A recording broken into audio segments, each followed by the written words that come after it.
Bidadi township ವಿಚಾರವಾಗಿ ಭೂಸ್ವಾಧೀನ ಕೈ ಬಿಡಬೇಕು ಅಂತ ಹೇಳಿ ನಿನ್ನೆ ಪ್ರತಿಭಟನೆ ಮಾಡಿದ್ದಾರೆ ರಾಮನಗರ ಜೊತೆಗೆ ಏನಂದ್ರೆ ಡಿ.ಕೆ. ಶಿವಕುಮಾರ್ ಮತ್ತೆ ಡಿ.ಕೆ. ಸುರೇಶ್ ಅವರು ನಿನ್ನೆ ಇಡೀ ಪ್ರತಿಭಟನೆಯಲ್ಲಿ ಟಾರ್ಗೆಟ್ ಆಗಿದ್ರು.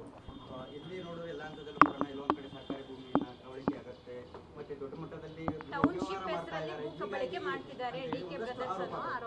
ಇಡೀ ಪ್ರತಿಭಟನೆಯಲ್ಲಿ ಯಾರು ಆರೋಪ ಮಾಡಿದವರು?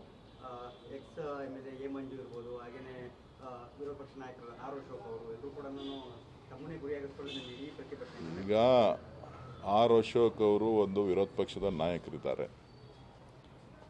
ಎಲ್ಲ ಮಾಹಿತಿಗಳನ್ನು ಪಡೀಲಿಕ್ಕೆ ಅವರಿಗೆ ಅರ್ಹತೆಯೂ ಇದೆ, ಯೋಗ್ಯತೆಯೂ ಇದೆ.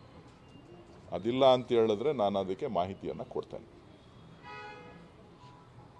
ಅರ್ಹತೆ ಇರೋರು ಯೋಗ್ಯತೆ ಎರಡೂ ಇದೆ ಅಂತ ಅಂದ್ಕೊಂಡಿದ್ದೀನಿ. ಅದೇನಾರ ಇಲ್ಲ ಅಂತ ಹೇಳಿದ್ರೆ ಎಲ್ಲ ಮಾಹಿತಿಯನ್ನು ಕೊಡ್ತೇನೆ. ಅನವಶ್ಯಕವಾಗಿ ಕಬಳಿಕೆ ಮಾಡಿರೋದ್ರ ಬಗ್ಗೆ ಮಾತಾಡಬೇಕು ಅಂತ ಅಂದರೆ ಉತ್ತರಳಿ ಎಲ್ಲನೂ ನಾನು ಮಾತಾಡಬೇಕಾಗ್ತದೆ.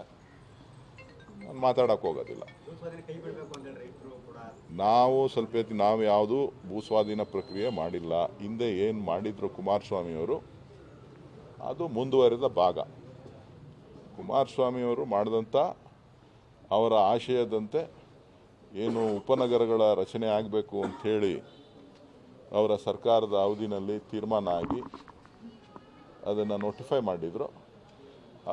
ಅದನ್ನು ಮುಂದುವರಿಸ್ತಾ ಇದ್ದೇವೆ ಹೊರತು ರೈತರಿಗೆ ಯಾವುದೇ ಥರದ ತೊಂದರೆ ಆಗಬಾರ್ದು ಅಂತಕ್ಕಂಥದ್ದು ನಮ್ಮ ವೈಯಕ್ತಿಕವಾದಂಥ ಅಭಿಪ್ರಾಯ. ನಮ್ಮ ಪಕ್ಷದ ಉದ್ದೇಶನೂ ಕೂಡ, ನಮ್ಮ ಸರ್ಕಾರದ ಉದ್ದೇಶ ಕೂಡ ನಾವು ರೈತರಿಗೆ ಯಾವುದೇ ರೀತಿಯ ತೊಂದರೆ ಆಗಬಾರ್ದು ಅಂತಕ್ಕಂಥದ್ದು, ರೈತರ ಹಿತವನ್ನು ಕಾಪಾಡ್ತಕ್ಕಂಥದ್ದು ನಮ್ಮ ಸರ್ಕಾರದ ಗುರಿ.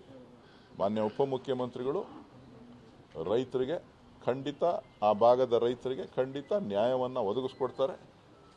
ಅದು ನನ್ನ ಜವಾಬ್ದಾರಿ ಕೂಡ. ಆ ಕೆಲಸ ರೈತರಿಗೆ ಸಿಗ್ತದೆ.